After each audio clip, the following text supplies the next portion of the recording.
Muy buenas tardes. Gracias por acompañarnos. Gracias por creer en este desafío y tratar de seguir como impulsándolo. Esta es una primera parte, ¿ya?, de este desafío que queremos llegar a los comunicadores por lo que significa el tema del cáncer en Chile. Ustedes saben que ya se está a punto de convertir en la primera causa de muerte en nuestro país y es necesario abordarlo desde distintos aspectos. Y la prensa y los comunicadores en general tenemos, me incluyo completamente, un rol fundamental en esta tarea. Por lo tanto, ahora cerramos la primera parte de este curso, donde también se presentaron las cápsulas, ¿ya? Y después, al final, queremos un poco resumir lo que se pretende como seguir adelante. Así que bienvenidos. Quienes quieran hacer preguntas, tienen el chat, ¿ya?, que lo pueden dirigir, y que otra colega periodista también, Pamela Morales, va a poder estar resumiendo para explicar a los expositores. Así que bienvenidos todos, y ahora los quiero dejar con el doctor Jorge Jiménez de la Jara. Él es el presidente de la Fundación Foro Nacional del Cáncer, que nos ha amparado en esta iniciativa y que también está iniciando una tarea significativa a través de la ley de cáncer que logramos consolidar en Chile, ¿ya? Y ahora con la Comisión Nacional de Cáncer, que es precisamente la representación de la sociedad civil, donde nosotros estamos directamente para poder actuar en la implementación de esta ley. Doctor Jiménez, adelante.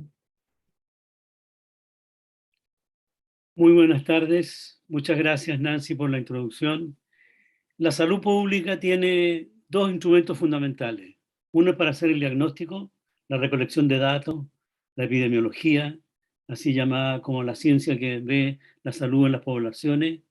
Hemos tenido la experiencia desagradable y terrible de la pandemia de COVID en estos par de años, y la epidemiología ha pasado a ser como la ciencia más conversada en los medios públicos, en los cursos, en las universidades, en todas partes. Diagnóstico, epidemiología. Equivale al estetoscopio que usan los médicos internistas. Pero ¿cuál sería nuestro bisturí? ¿Cuál sería nuestro instrumento para producir efecto? Ese es sencillamente lo que ustedes hacen, la comunicación. Comunicar factores de riesgo, comunicar comportamiento, modificar actitudes, vacunarse, etcétera, etcétera. Y en cáncer tiene toda una gama de instrumentos que tienen que ser comunicados, que tienen que ser explicados, que tienen que ser de alguna manera adoptados y atrapados por el público, tanto los que están sanos como los que están sufriendo la enfermedad. Por lo tanto, este tipo de actividad es fundamental para nosotros como salubristas, como hombres y mujeres de la salud pública. Tener buena comunicación y buenos comunicadores es esencial. Por eso me alegra y me satisface mucho que este curso, este taller, vaya trabajando, vaya obteniendo una comunicación efectiva con los comunicadores. Comunicar para los comunicadores en su buena comunicación, valga la redundancia. Muchas gracias y buena suerte.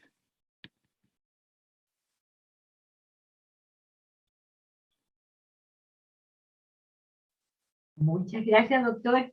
Yo sé que usted también le da mucha importancia a la comunicación y por eso que nos apoya en esta iniciativa. Y ahora voy a presentar a quien va a moderar este webinar, ¿ya?, que es una colega que también ha tenido un rol importante en los medios de comunicación, que la conocen casi todos, que también nos puede entregar su propia impronta para abordar este tema. Andrea Aristide, ¿ya? Gracias por estar con nosotros, gracias por acompañarnos. Así que todo tuyo, el webinar. Muchísimas gracias, Nancy, a todos quienes están conectados a esta hora, este webinar de cierre en un trabajo tan importante de reflexión del rol que tenemos los comunicadores y que tienen los medios de comunicación frente a este tema que es fundamental. Una buena información puede salvarle la vida a las personas y por eso que me parece que es muy interesante poner mucha atención a los expositores que tenemos. Va a haber también, como ustedes mencionaban, un espacio para hacer preguntas después de cada una de sus exposiciones, para que podamos así cada uno de nosotros ir aprendiendo e ir mejorando. Ese es el objetivo y queremos partir de inmediato con la exposición de una gran invitada a este webinar de cierre. Les quiero presentar a Daniela Rojas. Ella es presidenta de la Asociación Chilena de Psico-Oncología de Chile.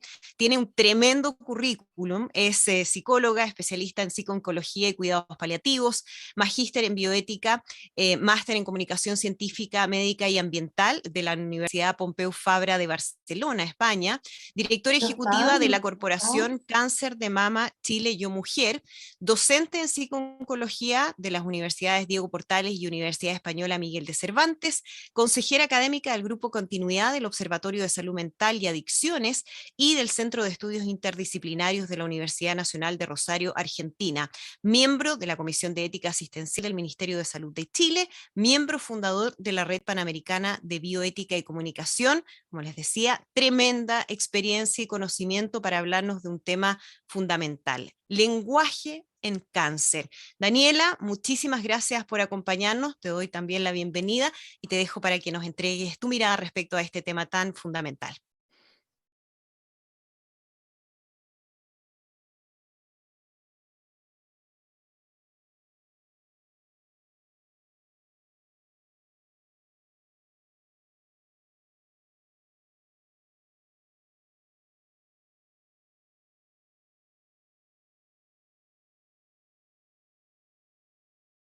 Muchas gracias, Andrea, gracias por la presentación, gracias a la Fundación Foro Nacional del Cáncer por hacer una actividad como esta, que la verdad es que es tremendamente necesaria. El rol de los comunicadores en la construcción social de las enfermedades y en cómo las sociedades nos enfrentamos a las enfermedades es fundamental, así que los felicito y bueno, honrada de estar aquí como invitada para poder hablar de este tema. Vamos a hablar hoy día, algunos pueden haber visto ya la cápsula, vamos a agregar algunos conceptos y algunas ideas, pero vamos a hablar de la manera en que nos aproximamos al cáncer como sociedad, pero también como medios de comunicación. De alguna manera los medios de comunicación son una de las dimensiones en que las sociedades plasman la manera en que ven, en que entienden y en que lenguajean, ¿cierto?, las enfermedades.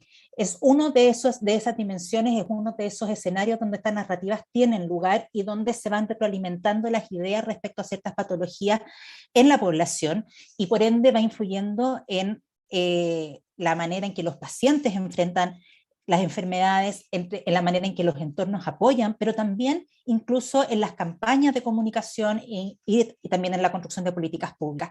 O sea, el rol de ustedes es fundamental, así que me parece maravilloso que tengamos este espacio de conversación y de reflexión. Tengo 15 minutos, espero no pasarme, así que tenemos mucho que hablar, así que vamos al tiro con la presentación. La presentación se llama Enfermedad o Guerra, yo creo que vislumbran por qué, ¿cierto? Porque vamos a hablar de las implicancias sociales, clínicas y éticas del uso del lenguaje bélico en cáncer, del uso de este lenguaje de guerra para hablar de la enfermedad. Voy a partir con una cita de Adela Cortina. Adela Cortina es una filósofa eticista española que dice: pensar con seriedad y deliberar sobre una ética de los medios de comunicación es una de las tareas más importantes y también más urgentes en una sociedad que quiera hacerlo de ciudadanos y no de siervos.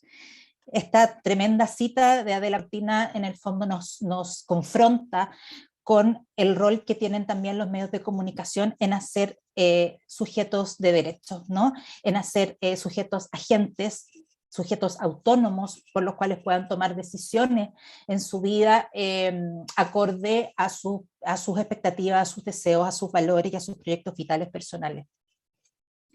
Como hablábamos, los medios de comunicación son al mismo tiempo una vitrina, ¿cierto? Una pantalla que refleja también la manera en que las sociedades vamos construyendo ciertas ideas sobre ciertos grupos, sobre ciertas enfermedades, como vamos a hablar hoy día, pero también a la vez retroalimenta esa misma mirada y va de alguna manera constituyéndola.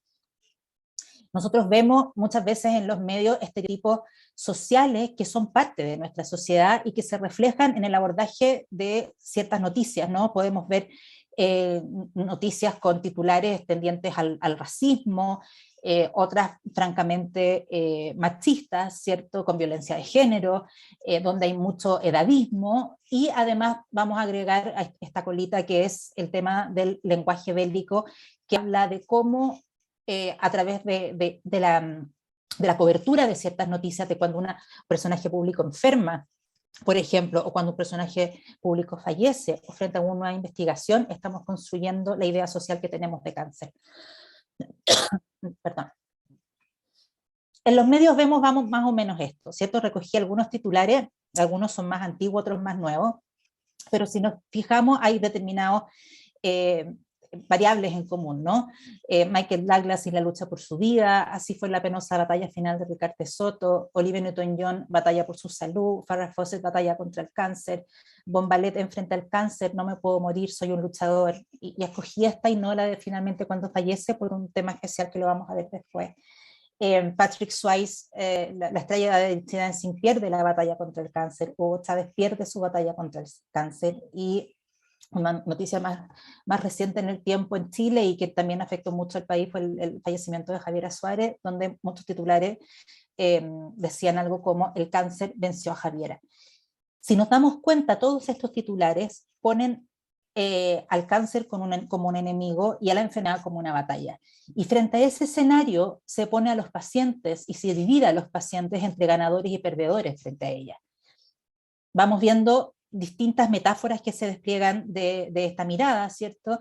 En el fondo, el cáncer se constituye ya no como una enfermedad, sino como un enemigo, lo tratamos incluso como un enemigo que tuviera conciencia, que tuviera voluntad, como una entelequia que nos busca, que se aprovecha, que se lleva a tales y cuales personas, que elige, etcétera. Incluso ocupamos verbalizaciones que pareciera que estuviéramos hablando de un ser. Y esto es muy gráfico cuando uno ve niños, por ejemplo, cuando vemos a los familiares, hijos de pacientes o nietos de pacientes o relacionados con algún adulto significativo que está enfermo, y les pedimos en la clínica, ¿cierto? En consulta, que dibujen la enfermedad. Generalmente la dibujan como un bichito, como un animal, porque de alguna manera nosotros mediatizamos esa realidad hacia los niños y lo hablamos de esa manera, ¿no? Probablemente frente a otras patologías la configuración mental del niño y el imaginario sería distinto.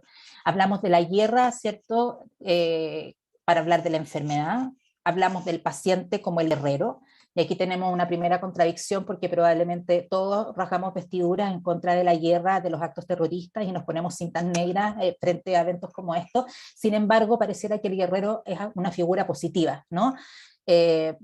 Criticamos de alguna manera nos levantamos contra la guerra y la violencia, sin embargo el guerrero pareciera ser una figura adecuada para poder dar ánimos, para poder envalentonar a alguien o incluso para poder elogiarlo.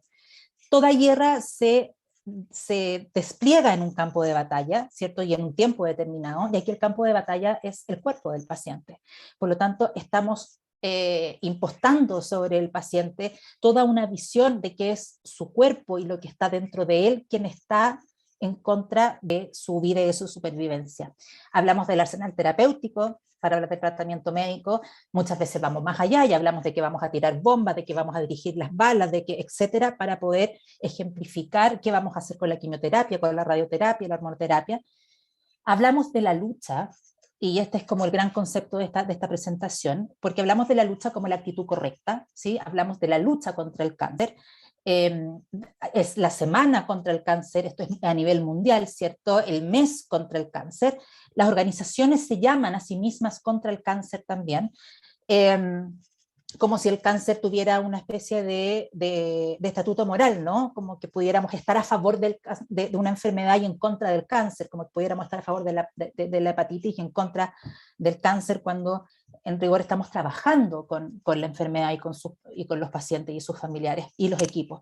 Pero además estamos, con el tema de la lucha, estamos imponiendo la idea de que hay una actitud que es correcta, y por lo tanto de que hay una actitud que es incorrecta, y que la lucha, esta hidalguía, el estoicismo, la fuerza, la fortaleza y otros tantos, de alguna manera permitirían al paciente acercarse a la cura, y por el contrario una actitud no luchadora o distinta frente a este discurso hegemónico del cáncer lo pondría en riesgo.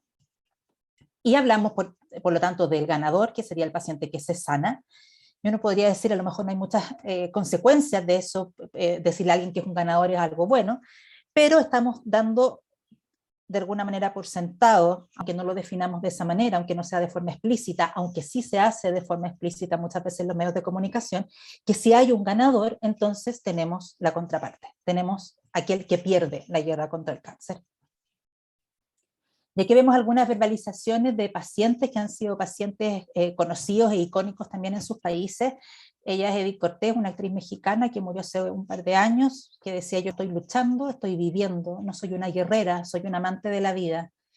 Y aquí está Pau Donés, vocalista de Jarabe de Palo, que falleció también hace unos años de cáncer de colon, que decía: el tema de la lucha no me mola, la lucha, cuando me dicen que soy un guerrero y me lo dicen con cariño, no me enfado, pero hostia, me toca los huevos, porque yo no soy un guerrero.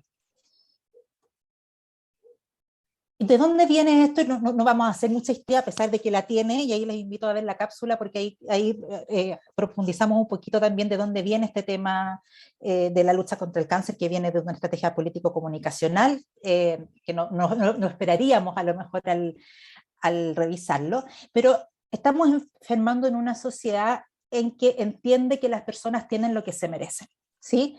Y aquí por eso tomé esta viñeta de Alberto Montt, que dice: vengo a recordarte que puedes lograr todo lo que te propongas, que es una frase muy de nuestra sociedad, ¿no? De que todo está en nuestras manos y de que por lo tanto la pobreza, la salud y la enfermedad también es parte de la responsabilidad de los sujetos.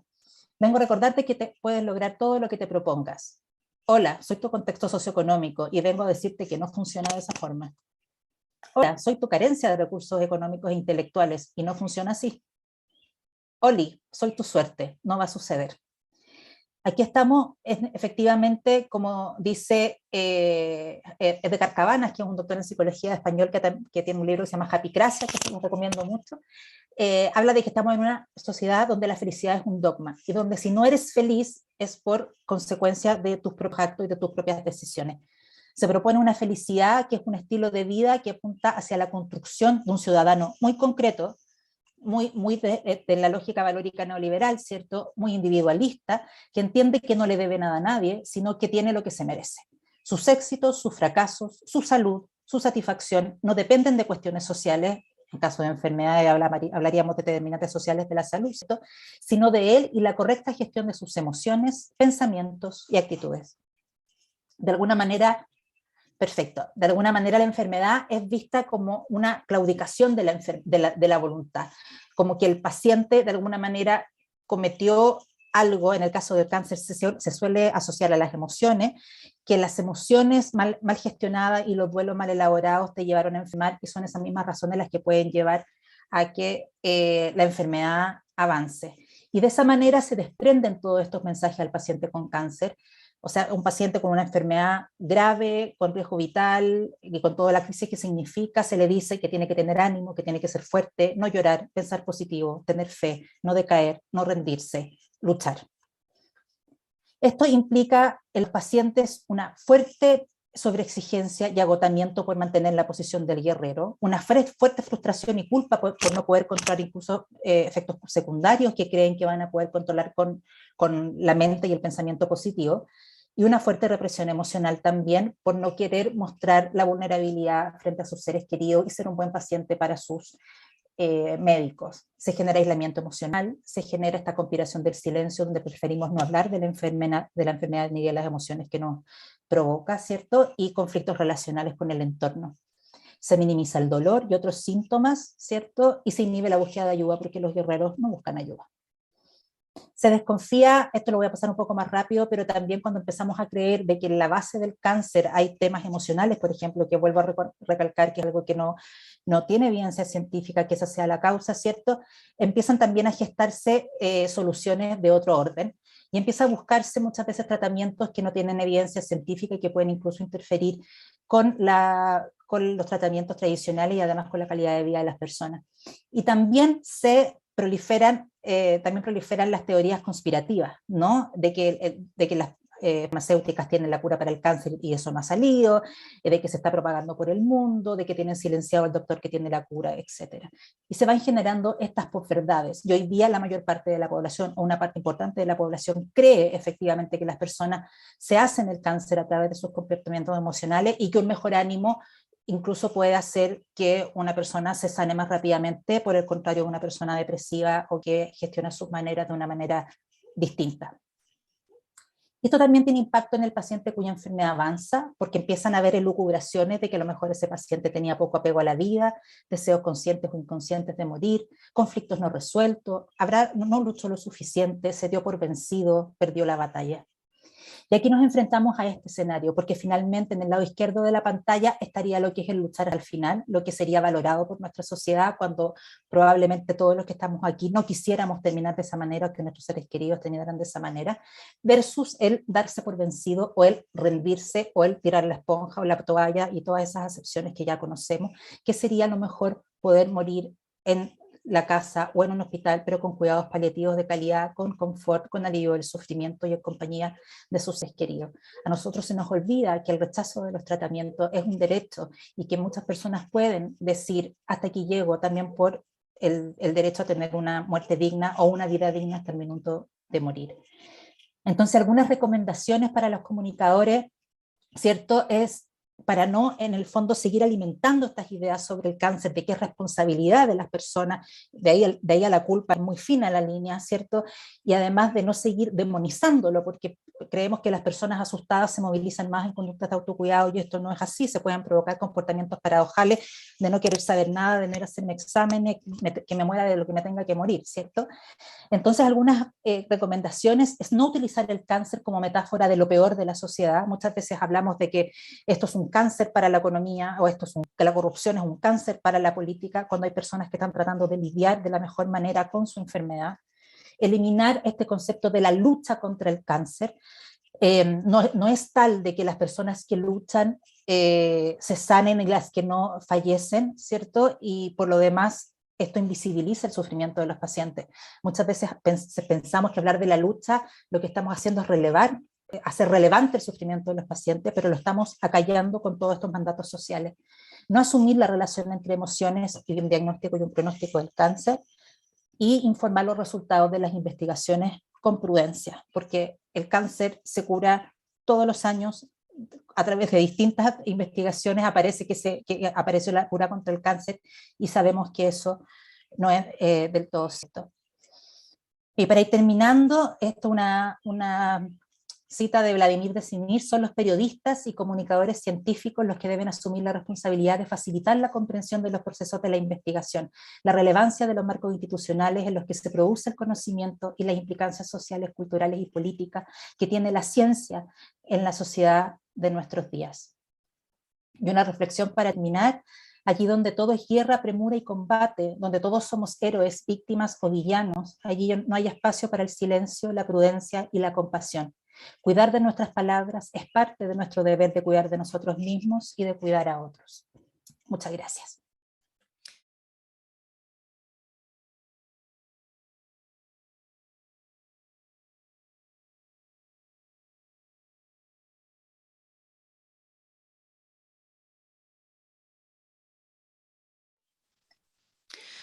Muchísimas gracias, Daniela. Tremendamente interesante lo que nos has planteado hoy día. Me quedan dando vuelta muchas cosas porque me ha tocado a mí en lo personal. Yo sé que muchos de mis colegas deben pensar lo mismo, ¿no? Enfrentarnos a ese tipo de informaciones, con ese tipo de lenguaje, y que se ha venido replicando durante mucho tiempo sin que haya un cuestionamiento de lo que significa y lo que eso puede impactar a las personas que están enfrentando la enfermedad. ¿Cómo replantear todo esto? Porque es un cambio bien profundo, y quiero sumar a esto una pregunta que ya nos hacen llegar, que dice, bueno, su diagnóstico es tan negativo hacia el lenguaje que quizás no podemos corregirlo. Dice, ¿cómo nos referimos al cáncer entonces? ¿De qué manera lo podemos hacer frente a un niño o un adulto que tiene muy mal pronóstico y sus padres, entre comillas, luchan para juntar el dinero para su terapia?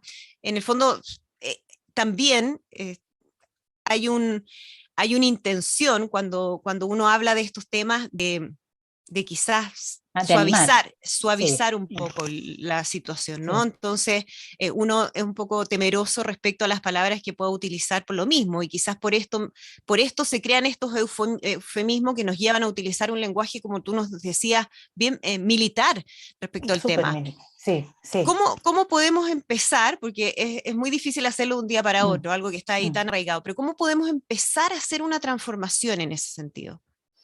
A ver, yo creo que cuando uno empieza a concientizarlo, después es súper difícil sacárselo. O sea, Mm, probablemente sí, ahora los que no lo han escuchado antes van a empezar a ver la lucha contra el cáncer en todas partes. sin Y duda. eso hace que uno diga, a ver, es que esto no tiene mucho sentido. Pero es curioso porque cuando decimos no hablemos en estos términos, es porque nos quedáramos mudos, nos quitaron las palabras y no supiéramos hablar del cáncer de otra manera. Y sin embargo, de las otras patologías hablamos de todas las otras maneras.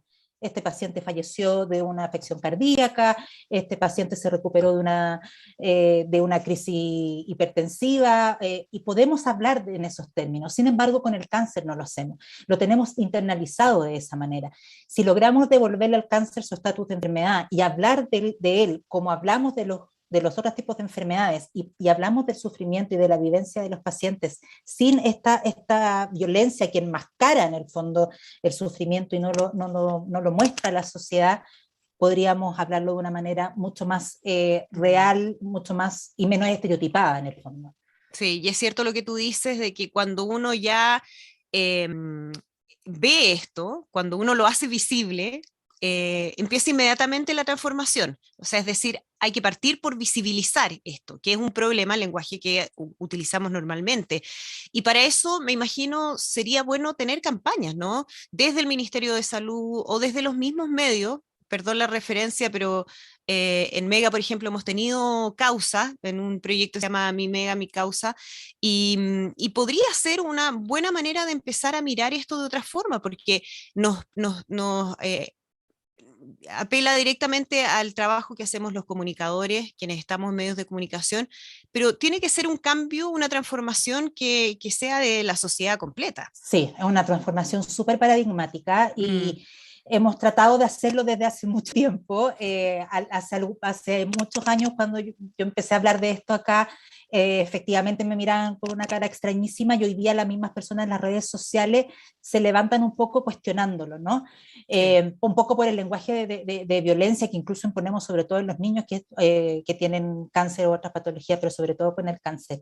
Y efectivamente está la idea de hacer campañas. En Chile, nosotros ahora estamos elaborando con la Universidad del Desarrollo una guía de estilos para poder hablar de cáncer, ¿cierto? Y para poder dar unas miradas alternativas y explicar por qué, que no tiene que ver con un buenismo del lenguaje, ni con mirar el Sí, cáncer de una manera sin positiva, duda. ni no, para nada. Es darle la constitución de realidad. Entonces, queremos sacar esa guía de estilo. En Latinoamérica se están haciendo otras campañas, vamos a tener una campaña todo el año con República Dominicana, y si en Chile se quieren también sumar y hacer cosas por cambiar este paradigma, maravilloso que así sea y que nos pongamos todos a trabajar en eso. Sí, y una última reflexión, Daniela, que me surge tiene que ver con la responsabilidad de quienes son llevados a los medios de comunicación, a quienes les pasamos el micrófono en los canales de televisión, en las radios, en los diarios, para hablar del tema. A veces se hace de manera muy superficial. Cualquiera se siente experto para dar consejos.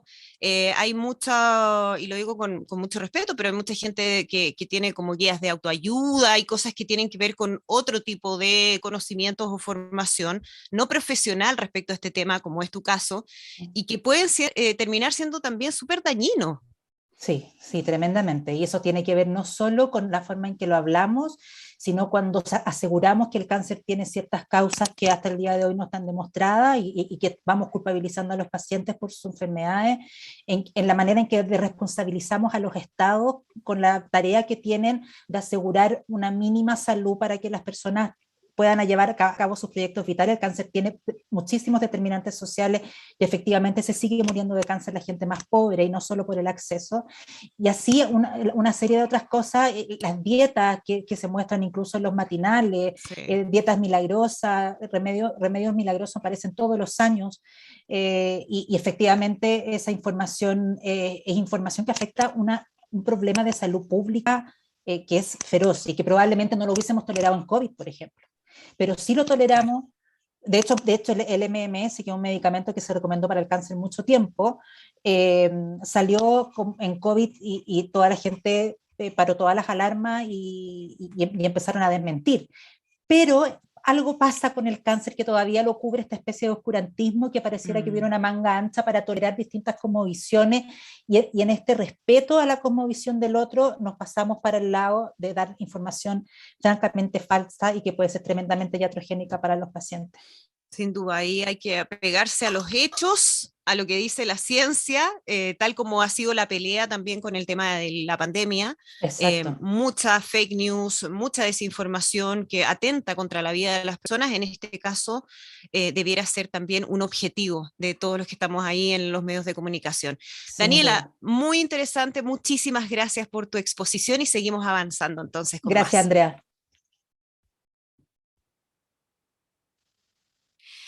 Vamos a presentarles de inmediato a nuestro siguiente expositor. Les presento al doctor Miguel Ángel Carrasco. Él es médico y periodista, o sea, tiene aquí dos miradas muy interesantes del Observatorio de Comunicación y Salud de la Universidad Austral de Valdivia y la Universidad de la Frontera de Temuco. Es médico cirujano y periodista de la Universidad Austral, MBA en Salud de la Universidad Andrés Bello, magíster en Gerontología Clínica de la Universidad Mayor. Está cursando un doctorado en comunicaciones de las Universidades Austral de Valdivia y la Frontera de Temuco, miembro del Observatorio de Comunicación y Salud de ambas casas de estudios, y nos va también a profundizar en esta línea en el tema de la representación del cáncer en los medios de comunicación. Doctor Carrasco, muchísimas gracias por acompañarnos. Lo escuchamos.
Muchas gracias por la presentación y muchas gracias por esta invitación, por esta valiosa vitrina para conversar desde la comunicología, de la comunicación en la salud.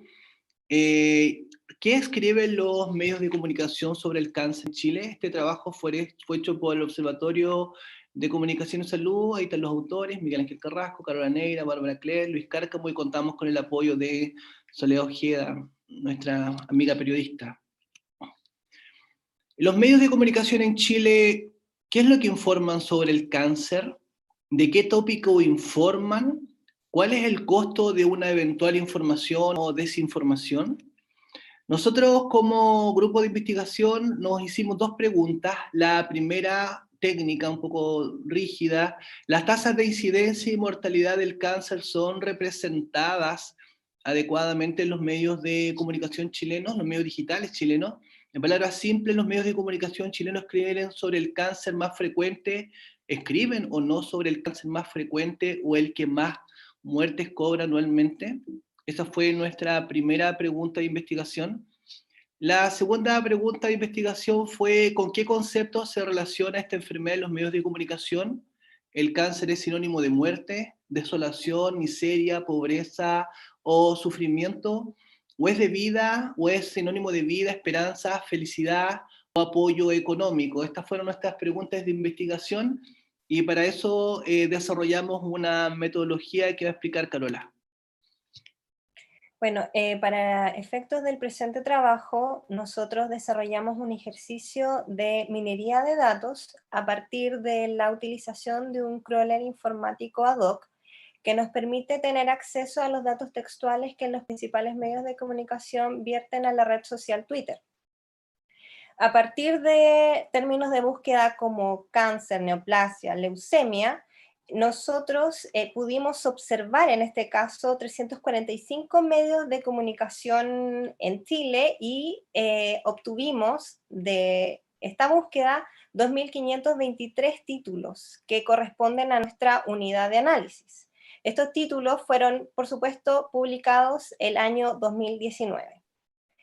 A partir entonces de estos resultados, nosotros nos volcamos a realizar un análisis de contenido automatizado, enfocándonos principalmente en la frecuencia de concurrencia de palabras asociadas a los términos de búsqueda.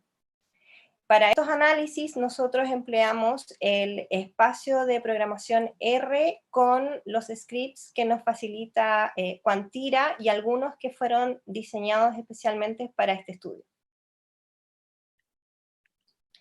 Nuestro trabajo de investigación fue publicado en la última revista, en la última edición de la Revista Médica de Chile. Hay el trabajo de representación de la incidencia y de la mortalidad por cáncer en los medios de comunicación chilenos.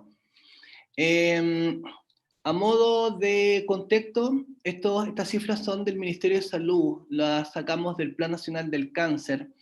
De acuerdo a las cifras ministeriales, la principal incidencia de cáncer en mujeres en Chile, el primer lugar tiene el cáncer de mama, segundo lugar el piel no melanoma, tercer lugar el de vesícula, el cuarto cuello uterino, después viene estómago, colon, tráquea, ovario, linfoma no Hodgkin, tiroides, por los hombres, próstata, estómago, piel no melanoma, tráquea o cáncer de pulmón, colon, testículo, vesícula biliar, esófago, riñones, leucemia. Esas son las cifras de incidencia. Las cifras de mortalidad en mujeres son, la mayor mortalidad está dada por el cáncer de mama, pulmón, vesícula, estómago, colon, páncreas, cervicuterino, hígado, ovario, leucemia, en relación a los hombres, estómago, próstata, tráquea, pulmón, colon, hígado, páncreas, vesícula biliar, riñones, esófago, vejiga.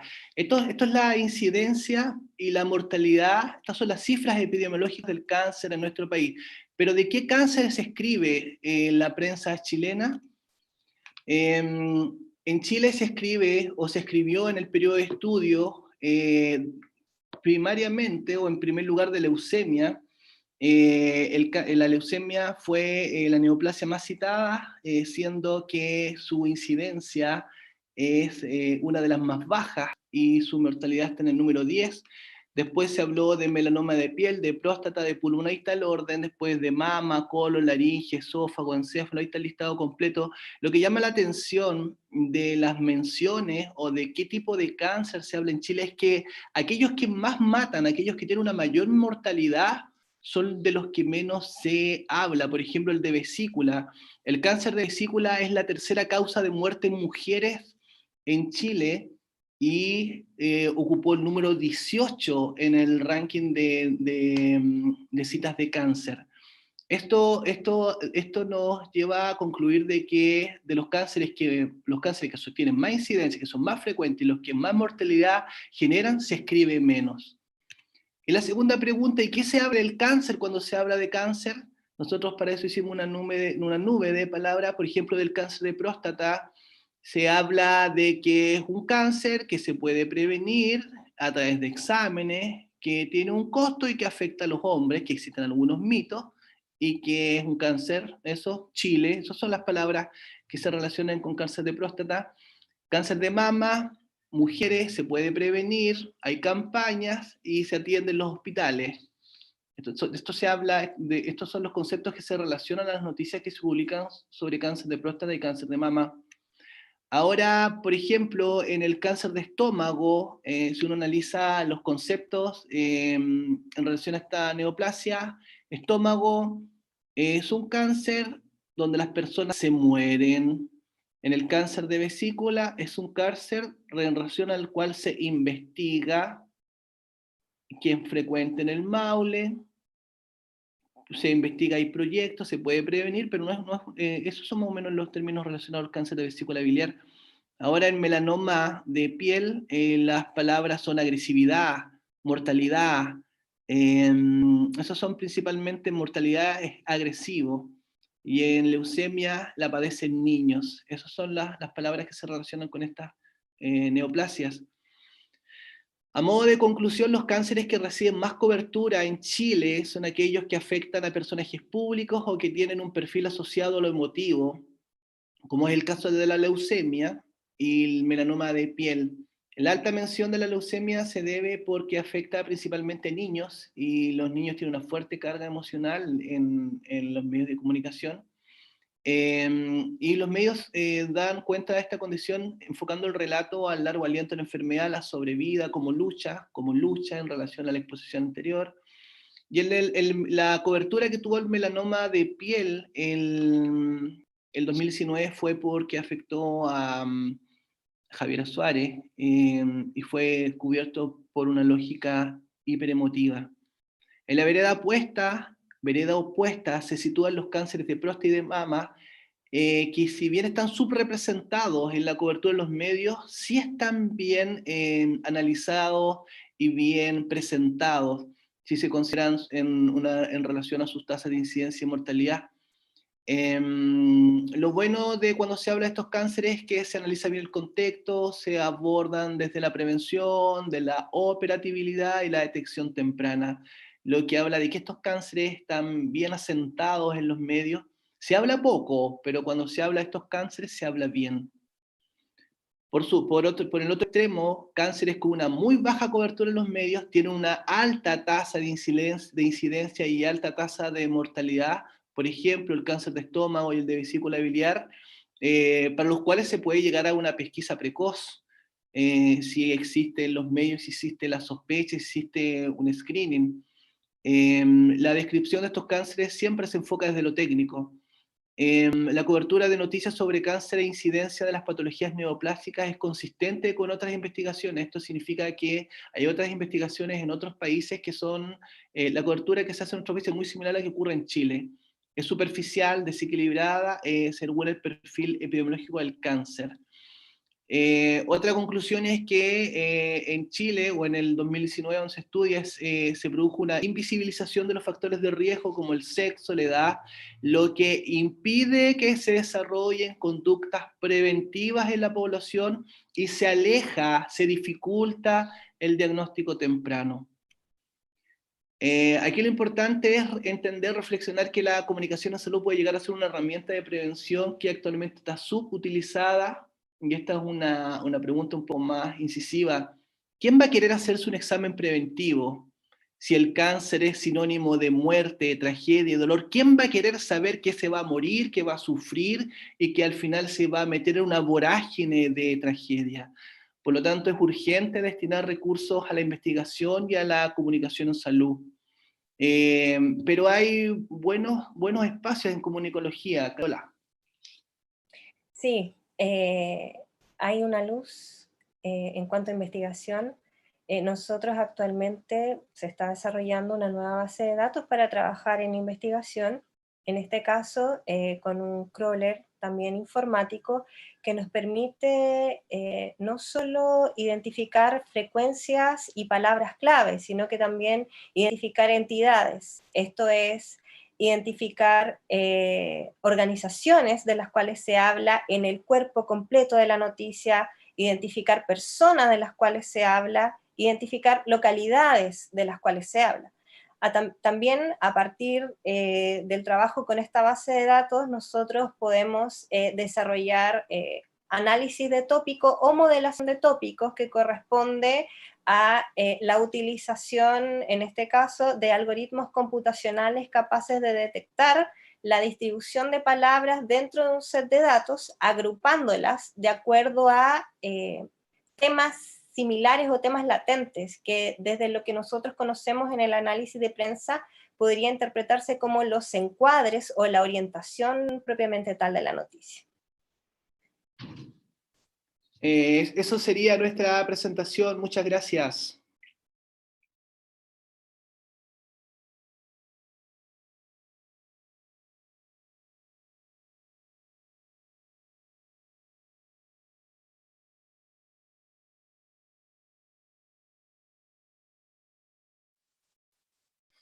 Muchas gracias, Miguel Ángel, muchas gracias a Carola por, por la demostración de esta investigación que también es muy relevante. Quiero preguntarte, Miguel Ángel, por algo que tú mencionas eh, que pueda tener una connotación negativa, que es respecto a cómo desde lo emocional se informa. Y ese es un tema que en el periodismo está muy presente, no solamente en este tema, sino que en muchos otros. ¿Cómo lograr que eso que está presente, es decir, que nos conectamos a través de una historia, de un caso en particular, eh, podamos utilizarlos para entregar la información adecuada? Yo creo que has dado justo en el centro. No es malo utilizar la emoción en la comunicación. Yo creo que las emociones conectan y refuerzan el dato. El tema es que utilicemos la epidemiología, la incidencia y la mortalidad para emocionar con los casos también. Si Claro. sabemos que el cáncer de vesícula es la tercera causa de muerte en las mujeres y lo importante es que con una ecografía vesicular, que es un examen de bajo costo, perfectamente puedes llegar a tiempo, entonces perfectamente a través de la emoción puedes generar conductas preventivas y enseñar a la gente a pedir la eco abdominal. Y con la eco abdominal prevenimos, llegamos a tiempo con cáncer de vesícula, vemos los riñones, vemos nos da mucha información. Ahora el cáncer gástrico, si bien tenemos alta incidencia igual muy similar a países desarrollados, también podemos conectarnos con la emoción para enseñar que un cáncer que se puede llegar a una etapa temprana con una endoscopía, y si bien la endoscopía es más cara que la ecografía, tampoco es algo inalcanzable. Y lo otro, que utilicemos la emoción de manera certera, o sea, no emocionemos con el sensacionalismo, ni con la Sí. muerte, ni con la tragedia, que va al bingo. Entonces, si hay que hacer bingo, si tengo que empeñar la casa, si tengo que desgraciar a mi familia económicamente, mejor no quiero ni saber que tengo cáncer. Mm. Eso es lo que se construye, eso es lo importante de representaciones sociales que hablaba la especialista anterior. Hay que tener mucho cuidado con la realidad que construyen los medios de comunicación sociales, con la realidad que estamos construyendo diariamente. De ahí la importancia de utilizar bien nuestras herramientas, nuestro lenguaje, nuestra formación como comunicadores, pero con un fuerte componente epidemiológico. Si queremos informar del caso, busquemos una noticia que nos ayude también a llegar a hacer los exámenes preventivos. De todas maneras, de hecho, me llamó la atención, por ejemplo, la incidencia de cáncer de vesícula. O sea, es algo de lo que no hablamos nunca, efectivamente, y es muy importante. Déjame preguntarte, Miguel Ángel, que ya nos hacen llegar a algunas consultas. ¿Cuál es la razón, dicen, por la cual se habla menos de los cánceres con alta incidencia o mortalidad? ¿Es miedo por el final que pueda tener? Es decir, que lo que un poco tú dibujabas antes, cuando es algo tan terrible, prefiero no saber. ¿Tiene que ver con eso? ¿Cómo lo ves tú? Yo ahí no tengo una respuesta Mm. que se haya desprendido de algo cuantitativo del estudio, pero yo de pequeño recuerdo siempre una película de un joven que murió de leucemia. No sé si se acuerdan las primeras novelas que uno hace tiempo atrás, por ahí en los 80, muchos protagonistas murieron de leucemia. Por lo tanto, va como construyéndose en el imaginario colectivo, se instala la leucemia, y por lo tanto estos insights que quedan en la memoria colectiva es muy fácil de repente escribir de leucemia, o no fácil, sino que de pronto se recurre con mayor facilidad a historias relacionadas con recuerdos o con imágenes o representaciones sociales que uno tiene. Ahora, ¿por qué no se escribe de vesícula o de cáncer de estómago? Porque probablemente también me atrevo a decir que ningún famoso ha muerto de eso. O si ha muerto, lo ha hecho de manera discreta, o no se ha transformado, o esto en una cruzada comunicacional, como fue el tema del melanoma, porque paradojalmente, sí, el cáncer de piel es uno de los más frecuentes, pero el melanoma, el que tuvo Javiera, es de los menos frecuentes, pero de los Mm. más agresivos. Entonces, cuando tú ves en pantalla cáncer de piel, cáncer de piel, cáncer de Sí. piel, está bien que te revises los lunares, pero también existen otras partes del cuerpo que pueden estar desarrollando focos oncológicos y tú andas ahí medio perdido en el tema de la prevención. Perdón, Miguel Ángel, ¿y eso tiene efecto directo? Es decir, ese caso en particular, ¿genera un efecto en términos de las consultas, de las preocupaciones de la gente? no podría relacionar la exposición con una mayor consulta, eso podríamos investigarlo, es una pregunta que podríamos hacer a dermatólogos o a cirujanos de piel en relación al año 2019, esa cifra la podríamos buscar. Pero lo que sí nosotros evidenciamos es que cuando un famoso tiene una neoplasia, se habla del famoso y su neoplasia, y no se habla de repente de cosas tan simples, y lo vuelvo a decir, nosotros somos del sur, somos de Temuco, Valdivia, acá el cáncer de vesícula es muy incidente y tiene una alta mortalidad, y nosotros el screen de vesícula, la ecografía abdominal la indicamos mucho, pero no la pide la gente. O sea, si todas las personas supieran que el tercer cáncer que más mata, por decirlo de una forma, o tiene mayor incidencia y mortalidad en mujeres fuera del vesículo, yo te apuesto que muchas personas pedirían, así como se pide mamografía, Sí. se pediría la ecografía abdominal. Entonces nosotros perfectamente podemos ayudar y podemos orientar, por ejemplo, el cáncer de colon, que es una de las neoplasias que más están subiendo en la cantidad de incidencia y mortalidad. Yo soy acá de Valdivia y mi profesor es el doctor Roberto Bendaño, un maestro, nos enseñó en tercer año del examen de sangre en deposiciones, un examen que es barato, que no es, y que se puede perfectamente pedir a la población sin necesidad de pedir una colonoscopía, puedes pedir un examen de sangre en deposiciones y perfectamente podrías detectar más cáncer de colon. Pero ¿quién escribe o qué medio de comunicación dice hoy vamos a hablar en el matinal de la sangre en las deposiciones?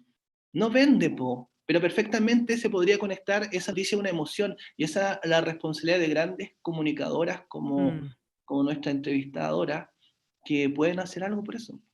Sí, estaba pensando en lo importante de las campañas, porque el cáncer de mama es un tema que está permanentemente en los medios de comunicación. Muchas veces estamos con entrevistas, lo hablamos, hay notas al respecto, y yo personalmente siento que se ha instado muy bien el mensaje respecto a la prevención. Quizás para otro tipo de cáncer no se ha hecho ese trabajo y eso genera que haya desinformación y eso a su vez genera que esté menos presente en los medios, porque quienes toman las decisiones en los medios somos los periodistas.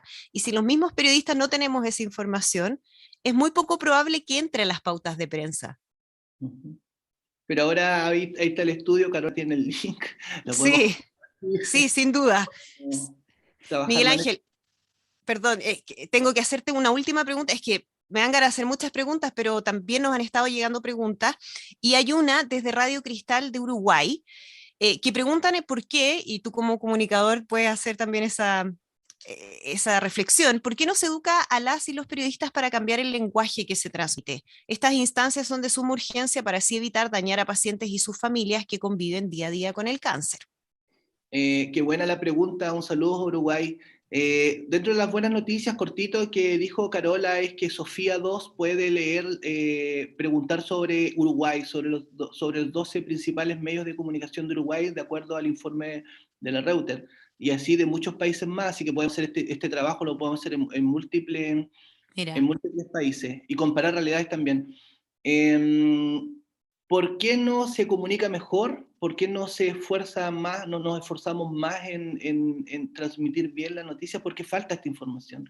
Porque nadie, a ver, nosotros cuando investigamos, esto se investiga en Corea, esto se investigó en Australia, en Canadá, pero en Chile nunca se había hecho este estudio de ver efectivamente de qué se habla. Falta invertir en comunicología, falta poner este tipo de contenidos en pregrado, falta hacer cursos cortos de cuál es la incidencia del cáncer en tu país. ¿Quieres ayudar a tu población? Te decimos los primeros 3, conéctalos con una emoción. O sea, faltan fondos estatales para hacer comunicación efectiva y entretenida, pero estos son tremendos espacios. O sea, estos son Sin tremendos duda. espacios. Yo creo que hoy día ya muchas personas van a saber que hay un paper que habla. Yo creo que nuestra entrevistadora, que en Chile es una persona muy famosa, que vaya a llevar la tarea para la casa y cada vez que pueda va a compartir el paper, la información, y esto se va multiplicando. Esta instancia que se crea es fundamental para abrir una ventana y una luz para masificar esto. Sin duda, yo me llevo muchas tareas en estos momentos, lo estoy pensando. Por último, yo sé que ya estamos pasados en el tiempo, pero desde Radio Iquique preguntan por alguna web de educación para nosotros como periodistas en temas de cáncer. Por ejemplo, el tema del lenguaje. ¿cómo lo digo? A veces uno está inseguro, bueno, alguien que nos pueda entregar esa información también, siempre es bienvenido. O sea, No sé si... la especialista de la exposición anterior está haciendo un esfuerzo Sí, muy importante en el lenguaje, porque el esfuerzo de ella está en con qué palabras se construye la realidad. Yo creo que es un esfuerzo muy importante. Yo creo sí. que este tipo de espacios que se dan sirven para que después nos conozcamos y podamos escribir algo en común y unir esfuerzos de universidades.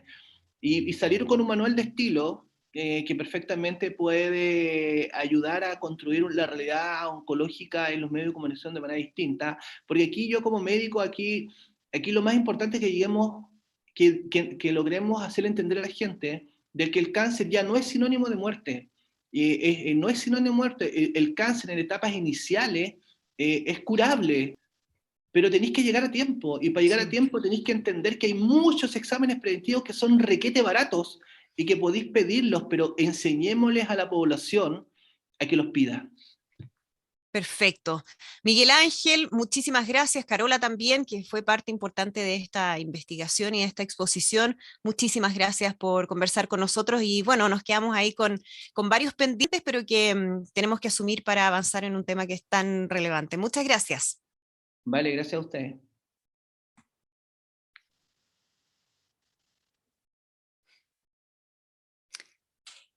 Y seguimos conversando, reflexionando, llevándonos tareas, como decíamos, pero todo con un objetivo que es fundamental, que es avanzar, que es mejorar. Y para eso vamos a tener ahora una conversación muy interesante que va a llevar a cabo el doctor Miguel Ángel Carrasco, que va a moderar un panel sobre la representación del cáncer en los medios de comunicación.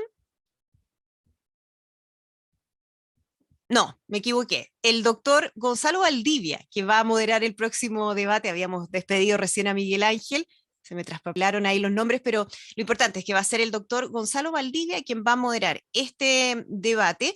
El doctor Valdivia es médico cirujano de la Universidad Católica, vicepresidente de la Fundación Foro Nacional de Cáncer, destacado en investigación en el área de las enfermedades crónicas, encuestas poblacionales y específicamente en la epidemiología de las enfermedades respiratorias crónicas, jefe de la División de Salud Pública y Medicina Familiar de la Pontificia Universidad Católica, tiene representación ante diferentes organismos sectoriales, gubernamentales y no gubernamentales relacionados con su área de especialización. Está incorporado a diversas sociedades científicas nacionales e internacionales, autor o coautor de más de 50 publicaciones de numerosos artículos en revistas indexadas en los últimos 10 años, así que con todo ese conocimiento, ahora sí va a moderar el siguiente panel. Doctor Gonzalo Valdivia, muchísimas gracias por acompañarnos y lo dejo a cargo de la conversación.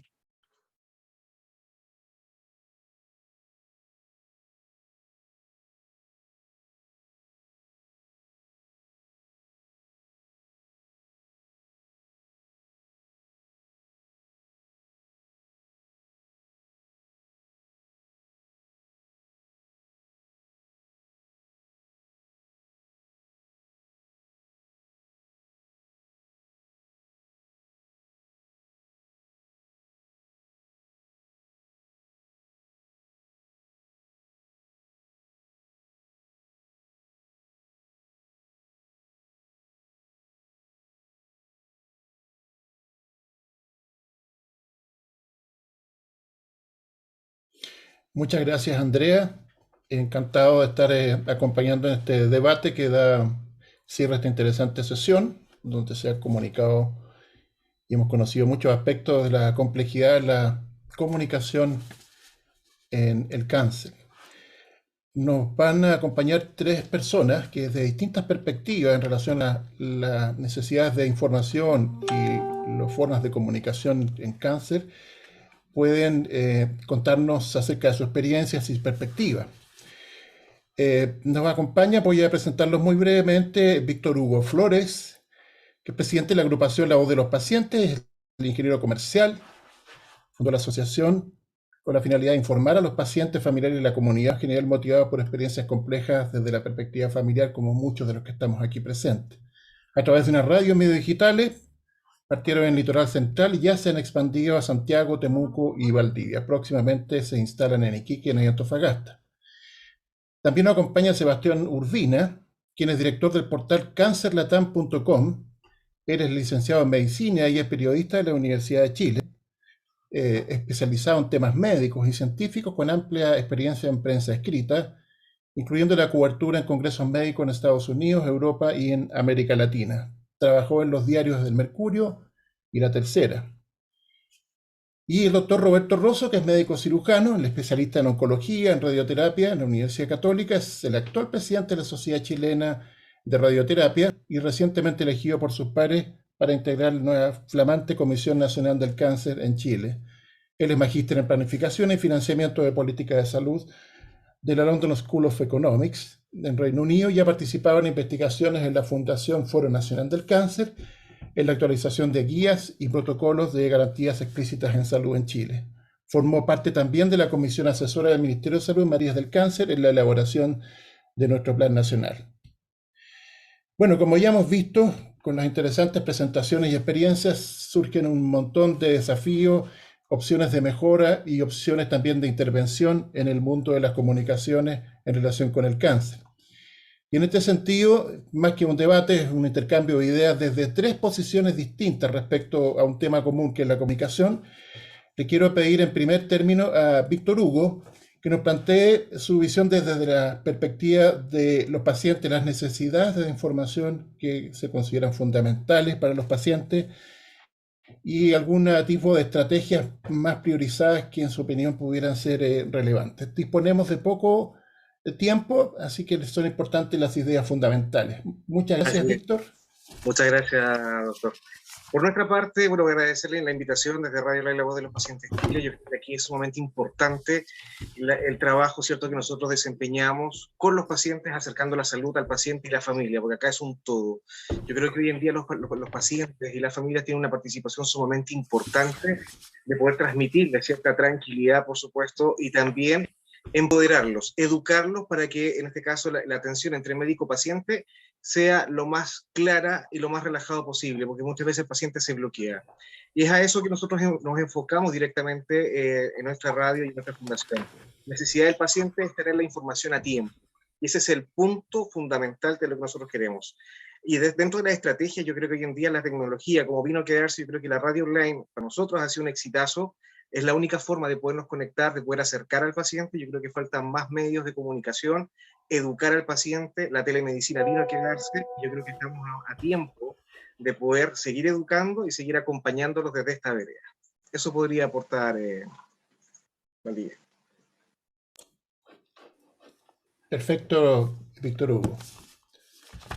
Interesante entonces la perspectiva de los pacientes, además tomando en consideración que son cada día más y ojalá sean más todavía los pacientes que sobreviven al cáncer y pasan a integrar. Exactamente, con un lenguaje claro, cercano, humanizando la salud, yo creo que es lo principal. Perfecto. Sebastián, quisiera pedirte algunas ideas desde la perspectiva, desde los medios, las plataformas de los medios, están un poco entre los dos mundos, ¿cierto? El mundo desde donde se origina la información técnica y científica, de las cosas toman cuerpo en el tratamiento de los pacientes. Me encantaría que nos pudieras dar tu visión sobre el tema. Gracias. Bueno, sí, el tema este del lenguaje, que ya lo hemos hablado bastante, pero yo quisiera también darle una vuelta. Por ejemplo, si uno va a entrevistar a un médico acerca del tema cáncer, probablemente ese médico nosotros lo vamos a estar grabando y nos va a estar hablando de la lucha contra el cáncer, del arsenal terapéutico, sí, etc. Entonces, hay un ir y venir también, que el periodista puede estar consciente de que sería bueno cambiar esas palabras, pero tampoco quiere cambiarle las palabras al médico. A veces hay un temor ahí, ¿no es cierto?, de que la cita sea pero exacta y perfecta de lo que él dijo. Entonces, yo creo que ahí hay que hacer conciencia de esto en los comunicadores, pero también en la parte médica. Yo creo que los médicos se tienen que atrever a hablar de temas difíciles como es el cáncer, pero en una forma más cercana, ¿ya? Más entendible para las personas. respecto a esto lo entendible, a mí me pasó en un momento cuando vino todo este boom de las inmunoterapias. Yo de pronto llamé a médicos y me decían, ¿sabes qué? Es que estamos volviendo a estudiar. Estamos de nuevo teniendo que estudiar porque el campo, este mundo de la inmunoterapia era de una complejidad, ¿no es cierto? Y ellos no habían visto en su momento en la formación médica. Entonces requirió de todo un tiempo de formularse. Yo creo que esas cosas son las que de pronto dificultan un poco la comunicación, ¿ya? De que el periodista entregue algo como más sencillo, más cercano. Lo cual no significa que hay que exculpar al periodista, hay que intentarlo, hay que hacerlo, pero yo creo que es una tarea que va un poco más allá de los periodistas. Ahora, dentro de los medios, además el periodista muchas veces se encuentra con que tiene que convencer al editor de que la noticia que le está presentando es importante. Entonces el editor, por ejemplo, estábamos hablando ahora del cáncer de vesícula. Sí. Ya, que no tenía idea, ¿no es cierto?, de que era tan importante. Pero cuando uno empieza a decir al editor, mira, ¿sabes qué? Este cáncer importante en mujeres entre 35 y 50, y ya ahí como que el editor dice, ya, esta cuestión se está complicando. ¿Ah? Entonces ya no lo ven muy como tema, ¿ah? Porque igual el periodismo quiere vender, y quiere vender con pocas palabras, pero que impacten, ¿ya? Y de pronto, como te digo, jefes que no tienen formación ni médica, ni científica, ni nada, digamos, toman decisiones muy a ciegas. De repente es como complicado, ¿ya? Yo, de hecho, en algún momento trabajé con un directivo de medio de comunicación que pedía explícitamente que la palabra cáncer no apareciera en los titulares, en ningún titular, ¿ya? Teníamos que arreglárnosla para hablar del nuevo tratamiento, de esto y lo otro, y poner el cáncer en la bajada o dentro de la nota, pero no, porque era deprimente, porque era mala onda, porque era... No vamos a vender con eso.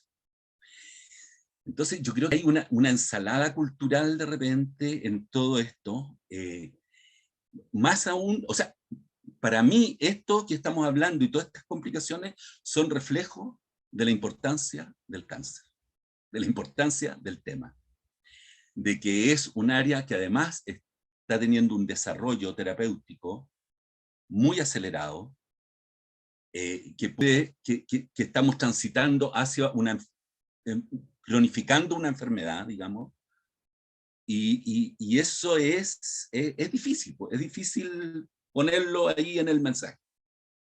Pero yo creo que se puede. Respecto al punto de los cánceres, que hablamos de cánceres que no son a lo mejor los más frecuentes, puede ser, pero yo te digo, los editores también, cuando tú le llegas con la 4ª nota de cáncer de mama en el año, te dicen, ya, ok, lo vamos a ver más adelante. ¿Ah? Entonces, tú tienes que empezar a buscar variaciones sobre el mismo tema, ¿ya? Y muchas veces, claro, dejas esa nota del cáncer de mama y te metes en el cáncer de riñón, no sé, o en el sarcoma de Kaposi, no tengo idea. Entonces, es complicado, pero te digo, yo creo que tiene que ser un esfuerzo mancomunado. Periodista, fuente, y lo otro que yo llamo a los colegas periodistas a elegir buenas fuentes, elegir fuentes, digamos, las sociedades médicas, hospitales clínicos, etc. O sea, yo creo que ahí es súper importante ser riguroso, ¿no? Esa es un poco mi propuesta, ¿no? Muchas gracias, Sebastián. Una cantidad importante de conceptos que yo he ido recogiendo que han llamado la atención, vinculados además con las presentaciones anteriores. Hay aspectos éticos a propósito de las fuentes de consulta, hay aspectos éticos por ambas partes, tanto desde el comunicador como quien comunica, digamos, y establece ese vínculo, desde el punto de vista de quien quiere abogar, digamos, por dar mayor representación en lo que es realmente importante, que es lo más frecuente, que curiosa y paradójicamente queda oculto, la persistencia, la capacidad o la habilidad de usar un lenguaje comprensible, sacrificando algo que a veces es complejo, que es el lenguaje académico, por la comprensión y finalmente llegar al mensaje fuerte. De hecho, el cáncer que ustedes han mencionado sistemáticamente desde la perspectiva de un epidemiólogo, es sorprendente lo que ustedes cuentan, porque es un cáncer prevenible vinculado con prácticas alimentarias ancestrales que tienen que ver con estilos de vida, con comunidades expuestas ancestralmente. Entonces son oportunidades que dan cuenta, digamos, de insuficiencias y vacíos que son abordables de esa perspectiva. Roberto Rosso, yo quisiera pedir tu opinión desde el otro lado, del punto de vista de la especialista, esta percepción de las necesidades de información de los pacientes, cosas que uno de repente escucha, ¿no es cierto? ¿Cuál es el nivel, el grado o la cobertura de información que es adecuado compartir? El tema del lenguaje, la oportunidad, son todos elementos que quisiéramos que nos pudiéramos compartir en base a tu experiencia. Roberto, por favor. Claro, Gonzalo. A ver, súper atractivo para mí como médico clínico, digamos, participar de esta conversación que se escapa de lo que uno está habitualmente acostumbrado, ¿cierto? Así que primero, gracias por la invitación y espero ser un aporte con mis comentarios. Yo creo que se pueden generar sinergias bastante buenas acá. Cuando uno enfrenta desde la perspectiva médica clínica, digamos, es decir, trabajar con pacientes, pacientes oncológicos, yo creo que hay dos niveles de información, o dos perfiles, o dos settings de comunicación.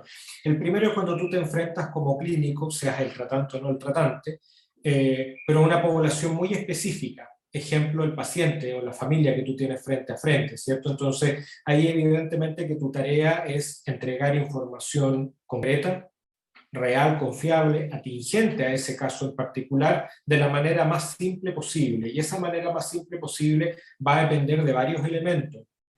Uno de ellos nos mostró Daniela en la primera presentación, ¿cierto? El setting sociocultural de ese paciente.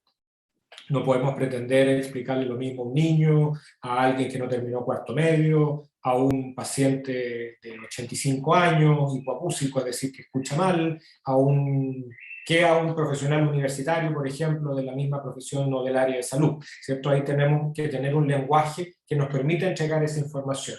Y creo que esa información también tiene que tener estos otros elementos del lenguaje mismo, y lo otro súper relevante es el timing. No es lo mismo el nivel de información que requiere un paciente o la familia, ¿cierto?, al inicio del diagnóstico, cuando ya está en el tratamiento, cuando va a partir o cuando está terminando el tratamiento. Por lo tanto, uno creo que también tiene que percibir esas diferentes etapas en el camino que va avanzando. Evidentemente que al principio son información más general, que baje el nivel de ansiedad de esta cosa desconocida, y a medida que vamos avanzando, ¿cierto?, nos vamos a ir encontrando con elementos que ya se dan por sentado, uno los puede, como uno dice, les puede pegar una repasada, ¿cierto?, profundizar algunas cosas, e ir avanzando un poco de las aristas que quedaron inconclusas o de los elementos nuevos que se han presentado. El otro setting, creo que es súper relevante, que cuando nos dirigimos a población general, y que asumo que es lo que más nos convoca, ¿cierto? Y cuando nos enfrentamos a población general, yo creo que todos los conceptos que han entregado, digamos, los presentadores son súper relevantes. Entonces, lo primero es escoger cuál es el objetivo de mi comunicación, ¿cierto? Desde una perspectiva médica, y además yo estoy en las políticas públicas, a mí me encantaría que toda comunicación tuviera un objetivo, por ejemplo, de prevenir, bajar el riesgo, hacer detección precoz, bajar el nivel de estrés, asociarse a mejores flujos, etc. Pero de repente, claro, pues esos objetivos se pierden un poquito con otros elementos más emotivos, más del que reclama más del caso que fue más mediático, porque un comunicador, por ejemplo, se enfermó, etc. Entonces creo que es súper relevante eso, porque cuando tomamos estos elementos de, por ejemplo, prevención, vamos a hacer un aporte a esta población que recibe la información. Ejemplo, para mí, como médico que trabajo con pacientes, es súper relevante el cáncer de vesícula. De hecho, el cáncer de vesícula antes era primera causa de muerte, ha ido bajando. De hecho, el cáncer de vesícula está focalizado en ciertas poblaciones, que tú, Gonzalo, lo mencionaste, ¿cierto? Hay ciertas poblaciones o etnias que tienen mayor prevalencia, hay factores de riesgo que son muy relacionados al sobrepeso, al tipo de alimentación, y se puede diagnosticar súper precoz, incluso prevenir. Y sabíamos, por ejemplo, que la prevención es sacar la vesícula cuando tiene cálculos, que incluso está en el GES. De hecho, esa es una de las políticas públicas que probablemente ha ido bajando esta mortalidad. Entonces, de repente comunicar eso va a tener una influencia directa en educar, en bajar el nivel de estrés, en entregar información, en aplicar consultas precoces, en ocupar una política pública que ya está implementada y financiada. Entonces, creo que lo primero cuando nos dedicamos a conversar con población general es eso, el seleccionar el objetivo. Y luego, en un lenguaje lo más simple, dependiendo nuevamente a lo que yo quiero llegar, no es lo mismo comunicar, ¿cierto?, en prensa especializada, por ejemplo, que comunicar en un matinal. Ambas son solo diferentes, digamos, pero llegan a población diferente, con timing diferente, con lenguaje diferente. Y lo que obviamente nos contó Sebastián, yo lo recalco, de hecho me lo noté aquí con signos de exclamación en mi libretita, ser riguroso en la fuente. Yo creo que de repente caemos en o a veces la fuente puede ser un caso en particular, pero evidentemente que ese caso en particular, la verdad que no es extrapolable, puede generar expectativas positivas o negativas en la población que recibe ese mensaje. Entonces, el ser riguroso es súper relevante en la fuente, y de repente estamos pocos acostumbrados a trabajar en esta mancomunión, ¿cierto?, en asociación, llamémosle sociedad civil, representada por pacientes que han pasado por este camino, en médicos especialistas, ¿cierto?, que de repente nos gusta ocupar lenguaje más elevado, más complejo, o indicar que tenemos poco tiempo, lo cual es cierto, pero hay que dedicarse ese tiempo, y obviamente la población general que no estaba enferma, pero que está ávida de esta información. Así que esos serían como mis puntos a considerar en estos dos escenarios. Muchas gracias, Roberto. Quisiera poner sobre la mesa también aspectos que son importantes, como por ejemplo las condiciones de comprensión de la población. Nosotros somos dos países de América Latina, estamos muy teñidos por la acción de estos determinantes sociales que imponen cargas complejas de revertir, como por ejemplo la capacidad de personas para entender los códigos en salud, pomposamente identificado a través de la literacidad en salud, que impone todo un desafío relevante de capacitación. A la gente de la radio comunitaria de Pica probablemente le sonó y le impresionó mucho el comentario de Sebastián sobre respecto a la refractariedad de los editores en difundir información que parece ser relevante, pero parece no ser quizás tan comillas, exitosa, vendedora, interesante desde el punto de vista de la captación del interés del público. Ellos preguntan concretamente, no sacamos nada en Empoderar, porque es un comentario, la voz del paciente, a propósito de Víctor, si no existen oídos de los profesionales entrenados para recepcionar el mensaje. Entonces, yo recojo ese comentario, una queja más bien, digamos, y lo recojo desde la perspectiva también tanto de los medios como de los profesionales, que a veces olvidan los profesionales de salud que son en el fondo los intermediarios con la capacidad de abogar con las palabras que otros no pueden tener en su boca hacia las que toman decisiones. No sé, Sebastián, ¿qué reacción respecto a tus colegas de Radio Pica, Iquique?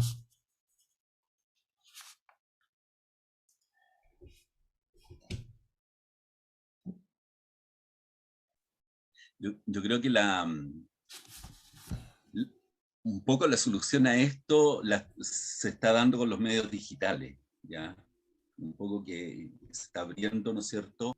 Nosotros tenemos desde hace un poco más de 2 años este sitio web que es cancerlatam.com, que es súper anichado, pero fue intencionalmente así porque considerando la importancia de esta enfermedad, su avance, digamos, por el envejecimiento de la población, por una serie de datos, y por la complejidad, digamos, que representa en cuanto a tratamientos, porque son muy distintos tipos de enfermedades que metemos en un mismo saco y decimos cáncer. Entonces, pensábamos que ameritaba un sitio así, ¿ya? Entonces, yo creo que por estos medios digitales puede irse filtrando un mensaje y un acercamiento a los pacientes y hacer de puente con los médicos, y este mismo encuentro que estamos teniendo aquí, en que hay médicos y hay comunicadores, ¿no es cierto? Y saltarse un poco esa estructura de los medios, en que de pronto, mira, a veces pueden tener incluso lógica las decisiones que toman, otras veces no sé, pero, por ejemplo, en los medios, si tú dices, mira, quiero hablar de tal cáncer, ya, ¿y cuál es el avance? No, mira, no hay avance, pero se está viendo que parece que hay más casos en Antofagasta, supongamos, ya, que el arsénico, que esto, que lo otro. Ya, ¿y cuál es la solución? No, no sé, es esto nomás. Ya. O sea, es como un poco como si no tenéis el remedio, mejor no lo propongáis. ¿Ah? Es como lo que le pasa a los escritores. Si no tenéis un libro, no te vamos a invitar al espacio de radio a hablar de, no sé, Hispanoamérica. ¿Cachai? O sea, y eso pasa. O sea, y los médicos también a veces dicen, oye, pero es que triste, ¿para qué vamos a hablar de este tema si en realidad no hay solución todavía? ¿Ya? Eso es así, no sé, es parte de la condición humana, no tengo idea, pero yo creo que, como te digo, los medios digitales, yo creo que son la gran oportunidad para bypasearse esa estructura y poder hablar un poco más cercanamente, en forma transparente y sin miedo, o sea, es lo que es. Muy interesante, una apertura que ya habíamos, de la cual se había hablado en la primera intervención, digamos. No olvidemos que hay modelos interesantes de persistencia y perseverancia que han dado buenos frutos. Por ejemplo, la lucha para el tabaco, en mi experiencia personal, que no es muy breve, ¿quién quería hablar de este tema hace 15 o 20 años atrás? Hoy día, ¿quién no quiere hablar sobre el tabaco? Entonces, yo creo que también podemos colgarnos de modelos, digamos, de representación social de los problemas, los lenguajes, el rol de la sociedad civil. En este aspecto, Víctor, fue fundamental para el levantamiento de esta cruzada, digamos. Quisiera preguntarte, Víctor, a raíz de estos comentarios, algunas reflexiones sobre espacios de colaboración o puentes de plata que se podían entender, digamos, entre la comunidad de pacientes y las necesidades de comunicación en esta área. Yo creo que lo principal, Gonzalo, y a todos quienes nos están viendo, ¿cierto? Debemos ponernos en los zapatos del paciente, de no solo ver cómo se habla, sino que también de cómo es la parte no verbal. La cercanía incluye en él cómo será la relación entre médico-paciente. Y aquí hacemos un llamado también a la sociedad médica a que tengan cercanía también con los medios digitales, que tengan cercanía hacia nosotros, que estamos disponibles para poder entregar las herramientas, para poder educar al paciente. A través de esta radio, por ejemplo, se ha cambiado el esquema de cómo realizar un webinar. Ya no es algo tan estructurado porque las personas comienzan a preguntar. Y también hay que, a los pacientes, también hay que colocarles en su mente que tienen que aprender de esto. Yo creo que un llamado básicamente a eso. Hoy en día se están abriendo puertas, a nosotros se nos han abierto muchísimas, y agradecemos igual a los especialistas que nos ayudan, pero necesitamos más, porque necesitamos llegar a todos los rincones. Y ese yo creo que es el trabajo que desempeñamos, tanto Sebastián, Roberto por su postura, y yo creo que todos los que estamos acá hoy en día. Y yo creo que hay que ponerse también en el lugar del paciente de cómo va a enfrentar esta condición. Yo creo que lo principal acá es la sociedad médica que tenga las puertas abiertas para los medios, para las agrupaciones, para las corporaciones, y para que podamos transmitir un solo lenguaje, en una sola voz, que sea clara, precisa y no con tanto tecnicismo médico. Yo creo que eso podría agregar, Gonzalo. Muchas gracias, Víctor. A propósito de flexibilidad, vamos a dar espacio a una pregunta que llega que es muy interesante y que recoge algo que pudo haber pasado inadvertido y se refiere al rol que va a jugar Roberto en la próxima Comisión Nacional. Dice, será el próximo vicepresidente de la Comisión Nacional del Cáncer. Por primera vez una mesa con participación de las organizaciones sociales en el Ministerio de Salud. Ahí también hay un desafío importante, porque son las grandes esferas donde se toman las decisiones en política pública, incluyendo los medios de comunicación. ¿Cómo te llega ese comentario para este gran desafío, Roberto, del cual estamos todos muy orgullosos? Entre paréntesis. Un buen comentario, pues a ver, eso tiene varias aristas. Yo diría que primero es un gran avance la estructura que da la comisión al modelo de trabajo en política pública, desde el punto de vista que hasta ahora, digamos, la política pública era diseñada por el gobierno de turno y no necesariamente el Estado, por lo tanto dependiendo un poquitito del objetivo, la plata, y por periodos más bien cortoplacistas con lo bueno y malo que eso tiene, ¿cierto?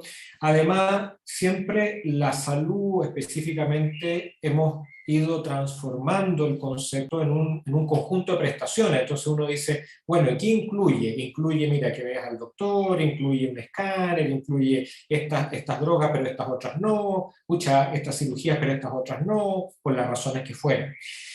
Y esto lo que hace es cambiar ese modelo, ¿cierto? Y genera una estructura que primero te aconseja, ¿ya? Y uno dice, bueno, pero ¿qué tipo de consejos vas a tener ahí? Bueno, evidentemente que los consejos van a salir del perfil de la gente que está sentada, ¿cierto? Y por lo tanto, eso es lo novedoso de este modelo en el cual tú tienes elementos técnicos. Yo específicamente soy del área más bien técnica, es decir, soy un representante de una sociedad científica relacionada a cáncer. Somos 5 los que estamos sentados ahí. También hay otros representantes de la parte académica, entendida como representantes universitarios.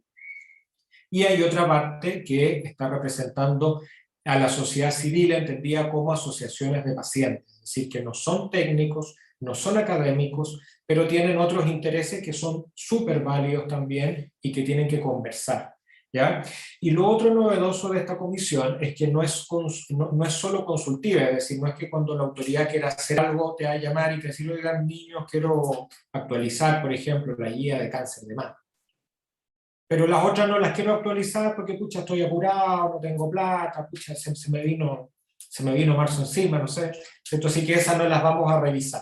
Esta comisión es más bien propositiva en un aspecto que va a tener que ir empujando el carro de acuerdo a los intereses u objetivos que se haya definido y que son variables y evidentemente que se pueden ir redefiniendo. Por lo tanto, ya esto no es solo consultar la opinión, sino que esta comisión puede proponer.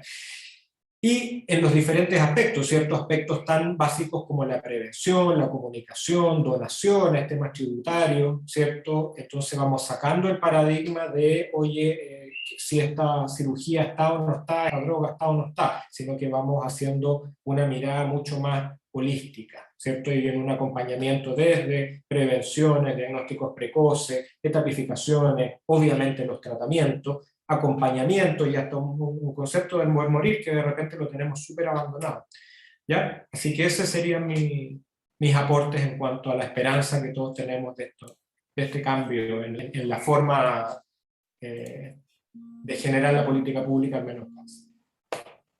Muchas gracias, Roberto. Una bonita oportunidad y desafío que por supuesto nos sirve a todos. Yo les quiero dar los agradecimientos a Víctor, a Sebastián y a Roberto por sus interesantes observaciones y agradecido también por la atención a este breve debate. Dejo entonces a Nancy Ortiz con ustedes. Muchísimas gracias por su atención.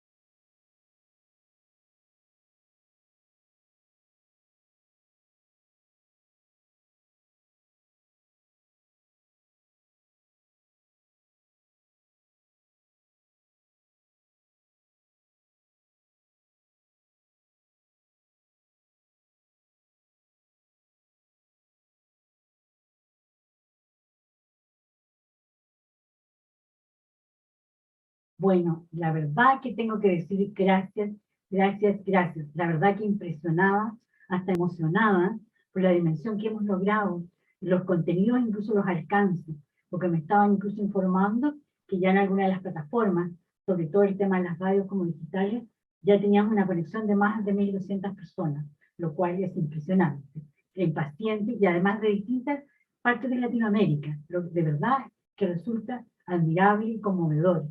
Excelente el nivel que hemos logrado en las exposiciones, que casi de verdad, como te digo, me tienen conmovida porque siento que está ese entusiasmo además por hacer más.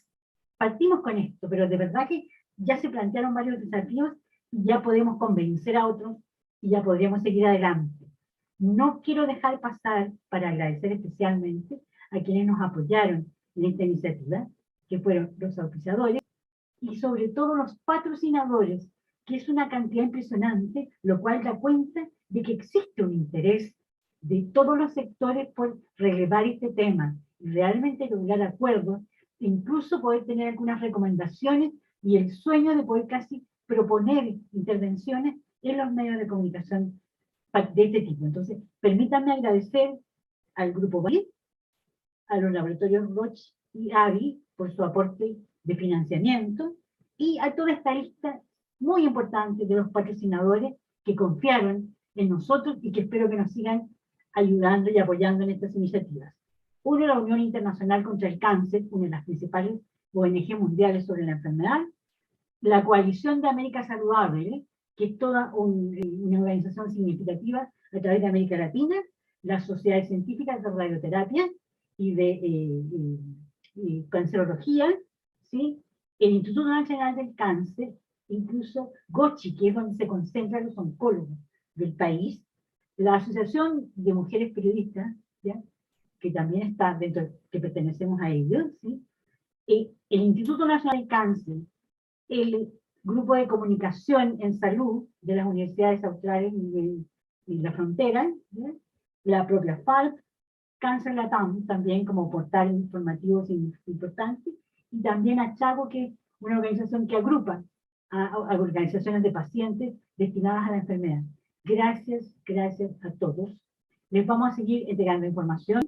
Va a estar disponible todo esto, ¿ya? Y el curso y las cápsulas en la página web del foro, para seguir como alimentando todo y intercambiando información, y ya queremos servir de puente en todo lo que haya en información disponible, e incluso en la relación con las fuentes noticiosas más importantes sobre esta enfermedad. Sinceramente, gracias a todos, así que espero que nos podamos juntar en una nueva oportunidad. Adiós.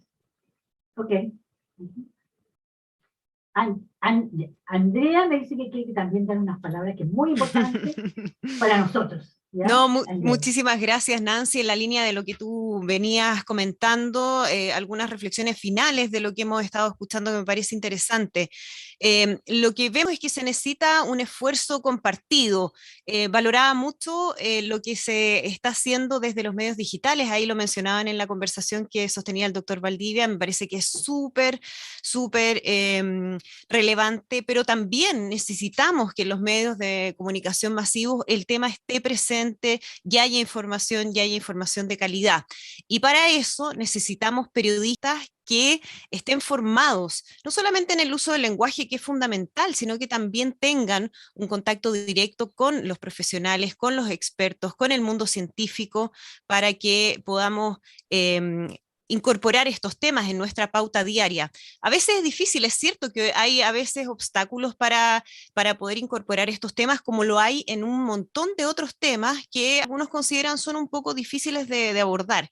Pero cuando hay un periodista que sabe de lo que está hablando, que sabe cómo puede incorporarlo como una noticia que sea interesante, que sea atractivo desde el punto de vista periodístico y que además sea educativo, me parece que esa tarea se puede hacer. Así que todos tenemos ese llamado desde los medios digitales, los medios de comunicación pasivos, los profesionales de la salud y, por supuesto, la agrupación de pacientes, que ha sido también fundamental en esta tarea. Así que también muchísimas gracias por invitarme hoy día a esta conversación, Nancy, que para mí también ha sido muy importante para aprender varias cosas.